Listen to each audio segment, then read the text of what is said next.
What's up, guys? I'm your co-host, Blake French. And I'm your co-host, Michael Garcia. And welcome back to the second episode of the Get in the Box podcast. Blake, let them know what we're going to be talking about today. Today we'll be talking about the Yankees Red Sox game, of course. Ooh. The big rivalry of the week. Then we'll touch upon the Astros and the Mariners. Okay. Then we'll talk about the Cubs and on their little slow start, getting up there. Yeah, it looks like they're getting their footing, so let's hop right into it. Sure. So the first topic I think we have to touch upon is the Red Sox and Yankees, being as though we're both fan of both teams, or we're a fan of each team, and it's the biggest rivalry in sports. Yep. So I'm going to throw you a little bit of a curveball here. All right. From the Yankees' perspective, what do you take from that first game? Honestly, the Yankees just killed their pitching in Game 1 against Sale. Sale came out throwing what he had to do. Mm-hmm. He was throwing, heater fastballs, and his slider was looking good in some pitches. But then again, he did leave some pitches hanging a little bit, which those are the ones that got boop. Exactly. But he did throw 97. He did. That's always good to see. Right. I guess I'll take the Red Sox point of view on this one. Yeah, go for it. Seeing Sale hit 97 is definitely what you would like. Him jumping up from, it was like 89, that 8 miles per hour, and it didn't look like he was struggling at all.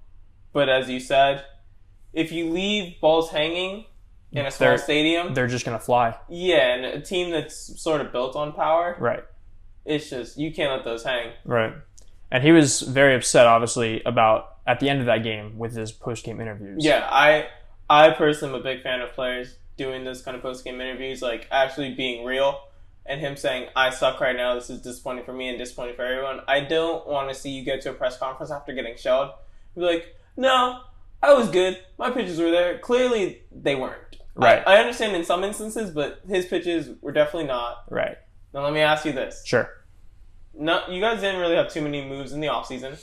Nope. However, you did lose Craig Kimbrell. We did. And Kelly. We did. Do the game, or game 2 we'll talk about, okay. I guess. Does that game shine a light on how bad that bullpen is and how bad you guys needed them, or? It does in a sense, but Kimbrell wouldn't be the one who would come out, obviously, that early in the game. Yeah.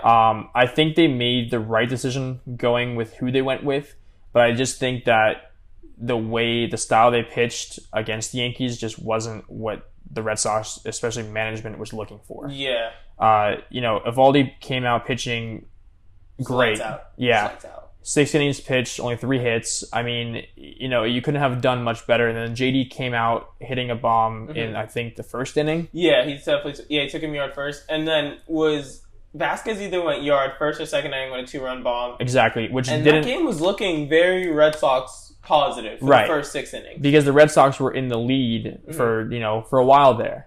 And then as soon as Evaldi came out, obviously the bases were loaded. And yeah, and another thing about that too is it's different if Gardner worked the count, like he was fighting it off.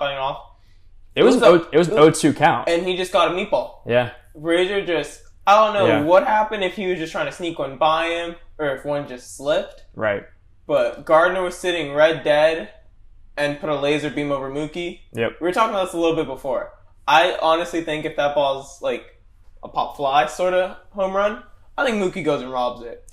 I think he would have tried. At least he tried in Game 1, which didn't successfully go with it. I think he could have had a shot because this year he's been a little bit off at the plate and at the wall or in the field. But I think if he brings that ball back, it would have just changed the whole mood. Yeah, I think just him personally and the team as a whole. But that bullpen, do you see you guys going after Kimbrell at all at any point this year? I don't think so. Too much money? Yeah, we have too many players that aren't in contracts right now, especially Mookie. I mean, he's struggling right now, granted, but you got to give him $300 million. Yeah, and our budget's up there. Like it's a high paying budget. Yeah, and I don't think we're gonna go after Kimbrell per se, but I think we will find somebody that replaces quote unquote him. Yeah, maybe not arm for arm like you said, but. does the job and does the job Yeah, well. it's like I think you guys are looking right now as a bullpen for a replacement by committee. Right. Not necessarily like... Exactly. The only way I think Kimbrel even would have sniffed that game was if Cora's like, no, I need to put this fire right now. Right. And that's where I think you guys are missing Joe Kelly. He was your fire extinguisher. He was. 99 and then that hunky, junky knuckle curve. Yeah. It was nasty. Yeah, Joe Kelly was he was a piece of the team that I don't think we're gonna be easily replacing. But we'll see. Yeah. So let's talk about another team. Sure. Also in the AL.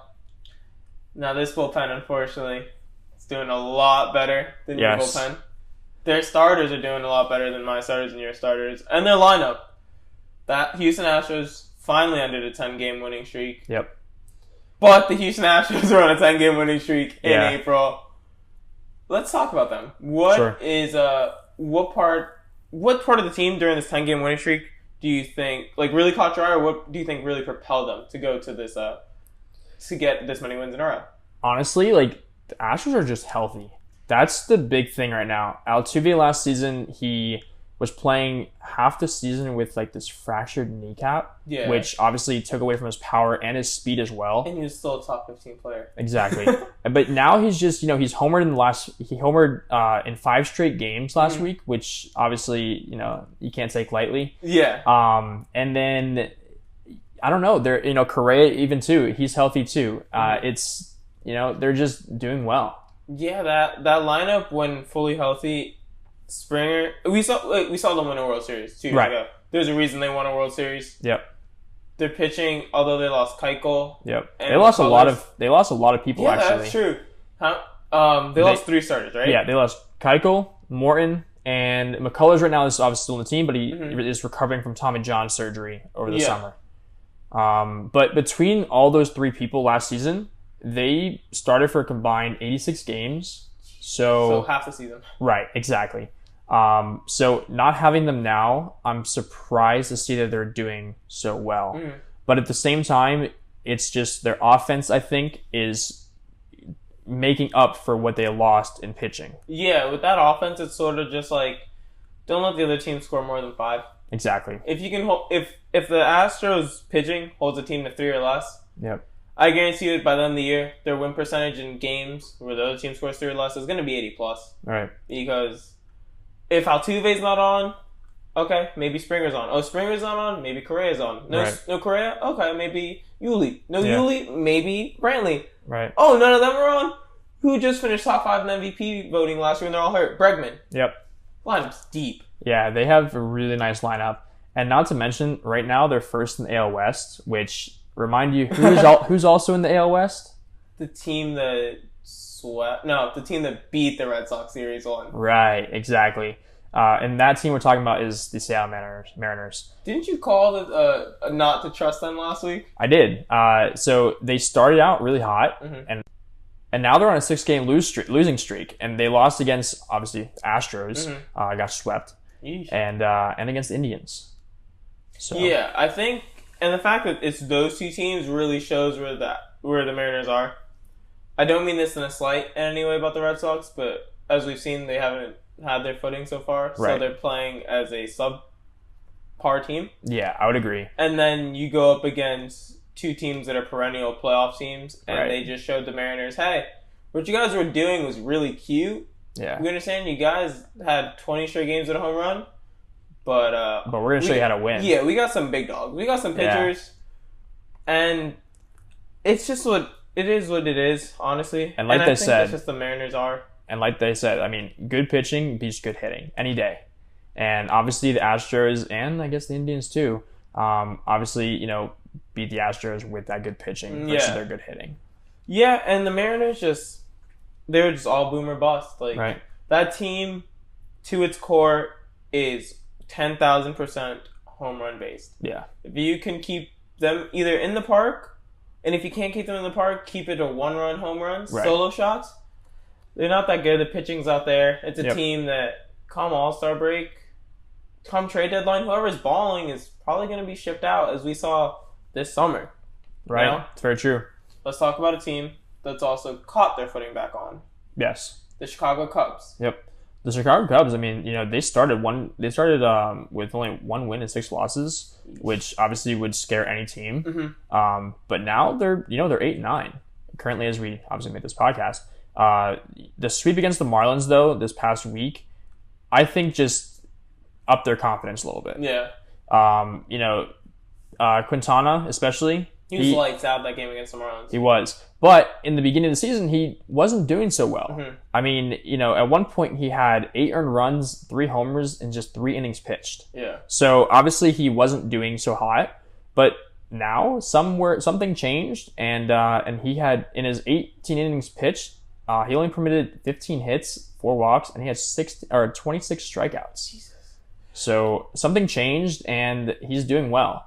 Also is doing well is Cole Hamels. He's at home at least. Yeah. He's dominating. I don't know what it is, but he's dominating. It's that deep dish pizza he eats a little bit before game start, and he's happy. It's the superstitious of baseball, But and then Hendricks over there, he's still struggling. John Lester just at the DL. Yu Darvish has a 6.11 ERA. Yep.